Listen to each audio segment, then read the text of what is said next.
Okay, good morning. I hope that you are having a great day. Thank you so much for being here. I wanted to make this video for you because it's something I got a question about yesterday. So I know especially with the pandemic and COVID and everything going on right now, a lot of us out there are trying to figure out how to, change with the times and adapt so that you're still able to reach your audience, still able to reach your clients, your potential clients, and provide a ton of education. So I wanted to, hey Casey, go ahead and drop a hi, drop a comment below so I can see who's listening. Um, I just wanted to share a few tips that I shared with this person who asked me the question yesterday. And I also am planning on having a little bit more stuff on this available soon. So this today, our live is on 3 tips for hosting an online workshop. So I know a lot of people, one of the marketing strategies that we can use is doing like a workshop or a seminar in person. And so, hey, Travis. Um, we are trying to figure out how to adapt and do things online. So reaching out and doing online webinars. And I know some people have been having trouble with this, like getting a lot of crickets. So these are some tips that I think have worked well for me. And they've worked well for other people. And then my plan is because I'm working with 2 of my clients right now on webinar launches, that like as I work with them, I'll be able to share a little bit more information about what is working really well for them too. Um, so yeah, real life examples, learning from the things that we have already done so that we can continue to move forward. So, the first thing that I always like to have, like myself or other people do, is asking your audience what they actually want to hear about. I think sometimes we get caught up in like, oh, like for me, like my athletes really need to know about how to fix their shoulder pain, because it is an ongoing problem. And I really want to help people solve that. And so, like, sometimes that's my initial thinking, but that's coming from me. And when you are creating content for somebody out there, potential clients, current clients, you have to ask them what they're actually interested in learning. And I surveyed some of my athletes a little while ago when I was getting ready to do a webinar. They were more interested in like mindfulness and stress management, which is fine. And we know here, as healthcare clinicians, that like stress can play a huge impact on the healing process. So for me, like that was totally okay to kind of go that way, because I know it would have a positive impact on their shoulder issue anyway. So that's number one. Like the number one tip is to ask your audience what they actually want to hear about. And you can go out of your way to ask individuals about what they would want to learn about if they were attending a webinar that you put on. You could poll your audience there's a variety of different ways to survey people.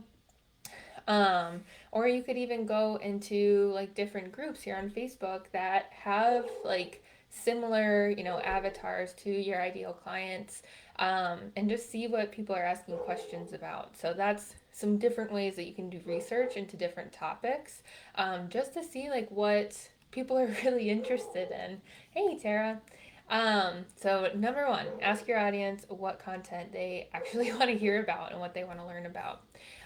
Number two is asking how they want it delivered. So this was something that I talked to, I think it was Blair, about yesterday in some of the comments. Is she said she was having trouble. Um, I believe it was with like a group of moms, like getting moms to attend a full blown like online workshop. And so my suggestion to her was to ask if maybe they don't really want to do like a 1 to 2 hour workshop, and maybe they would rather receive like a video series over like 5 days of like short 5 to 10 minute clips, because she was saying that her audience was like too busy to attend a workshop. So maybe we just need a different format. Maybe it needs to look a little bit different. Maybe it needs to be, like I said, a short video series. Maybe it needs to be audio clips. Maybe it needs to be written as well. Maybe they need like an email series, and then you follow up with them that way. So just some ideas with that. Hey, Brad, the kitty cat. So not only do you need to ask your audience what they want to learn about, but if you, especially if you've already tried once and you feel like you got crickets, maybe the approach and the format is just not what is ideal for your audience. So maybe think about changing the format of, a general online workshop. Maybe we need to split it up a little bit differently. And then number three, super helpful, with being able to follow up with people is having a registration form. So I have seen different people online putting on like online workshops, which is great. But then, like, if we don't have like a registration form that includes the names and emails of people who are interested, it's hard to tell like how many people might even go. And then it's also hard to follow up with people afterwards and ask them what they thought. What did they like? What did they not like? What did they have more questions on? It's so powerful to be able to have that contact information and put it onto an email list so that you can have a really strong follow up game, not only just for attracting new clients, but also continuing to do market research and continuing to get to know your audience, and continue to develop relationships moving forward. So those are my top three tips for right now. Ask your audience what they want. Investigate how it might be best to deliver it, and then figure out a way to have people register. Name and email at the very least. Super, super helpful. And you can do this with a Google form, a Jot form, and if you want to be fancy and use Zoom webinar, you can also have people register with that.